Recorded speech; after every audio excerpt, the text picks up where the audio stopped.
ABC জ্ঞানালয় চেনেললৈ আপোনালোকক স্বাগতম জনাইছোঁ। আজি আমি মানুহৰ শ্বাসতন্ত্ৰৰ সম্পৰ্কে আলোচনা কৰিম।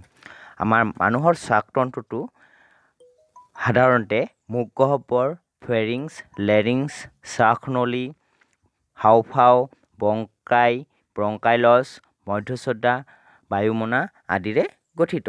এতিয়া এই শ্বাসতন্ত্ৰৰ যোগেদি আমাৰ দেহত কিদৰে অক্সিজেন আৰু কাৰ্বন ডাই অক্সাইড বিনিময় হয় অৰ্থাৎ পৰিবহন হয় সেই সম্পৰ্কে আমি আলোচনা কৰিম।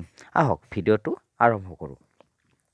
তো প্ৰথমতে কি হয়, মানুহে নাকেৰে উশাহ লোৱাৰ পিছত মানুহৰ নাসাৰন্ধেদি বায়ু ভিতৰলৈ সোমাই যায়। বায়ু ভিতৰলৈ সোমোৱাতে বায়ু টেঁটু হৈ শ্বাসনলীদি হাঁওফাঁওত প্ৰৱেশ কৰে। এতিয়া হাঁওফাঁওৰ ভিতৰত শ্বাসনলীডাল কিছুমান সৰু সৰু শাখাত বিভক্ত হৈ ক্ষুদ্ৰ ক্ষুদ্ৰ বেলুন আকৃতিৰ অংগৰ সৃষ্টি কৰে। এই বেলুন সদৃশ অংগবিলাকক আমি বায়ুকোষ বুলি কোৱা হয়। বায়ুকোষ বুলি কওঁ। বায়ুকোষবিলাকত অসংখ্য ক্ষুদ্ৰ ক্ষুদ্ৰ সৰু ৰক্তকেশিকা জালিকা গঠন কৰে। আমি যেতিয়া উশাহ লওঁ তেতিয়া কি হয়, আমাৰ কামি হাড়বোৰ ওপৰলৈ উঠি যায়। ওপৰলৈ উঠি যোৱাৰ ফলত আমাৰ মধ্যচ্ছদাখন নিম্নগামী হৈ গতি কৰে। তেতিয়াই বক্ষ গহ্বৰটো আমাৰ ডাঙৰ হৈ পৰে। ইয়াৰ ফলত হাঁওফাঁওৰ ভিতৰলৈ বায়ু প্ৰৱেশ কৰি বায়ুকোষবিলাক বায়ুৰে পূৰ্ণ হৈ পৰে।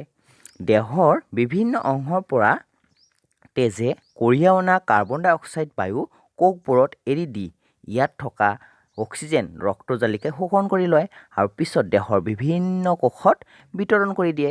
আমি জানো যে আমাৰ তেজত হিমগ্ল'বিন নামৰ ৰঞ্জক পদাৰ্থ থাকে আৰু এই ৰঞ্জক পদাৰ্থবিলাক অক্সিজেনৰ প্ৰতি বহুত আসক্তি। তো যেতিয়া আপোনাৰ দেহত অৰ্থাৎ তেজত হিমগ্ল'বিনৰ অভাৱ হ'ব তেতিয়া আপোনাৰ কোষে কি কৰিব, যিখিনি অক্সিজেন আমাৰ প্ৰয়োজন সেই অক্সিজেনখিনি গ্ৰহণ কৰিব নোৱাৰিব। ফলত শ্বাস প্ৰশ্বাসত অসুবিধাৰ সন্মুখীন হ'ব পাৰে। তো আকৌ কাৰ্বন ডাই অক্সাইডবিলাক কি হয়, অক্সিজেনতকৈ পানীত বেছিকৈ দ্ৰৱীভূত হয়। সেইকাৰণে কাৰ্বন ডাই অক্সাইড দ্ৰৱীভূত অৱস্থাত তেজে পৰিবহণ কৰি লয়। তো আজি ভিডিঅ'টো এইখিনিলৈ সমাপ্ত কৰিলোঁ।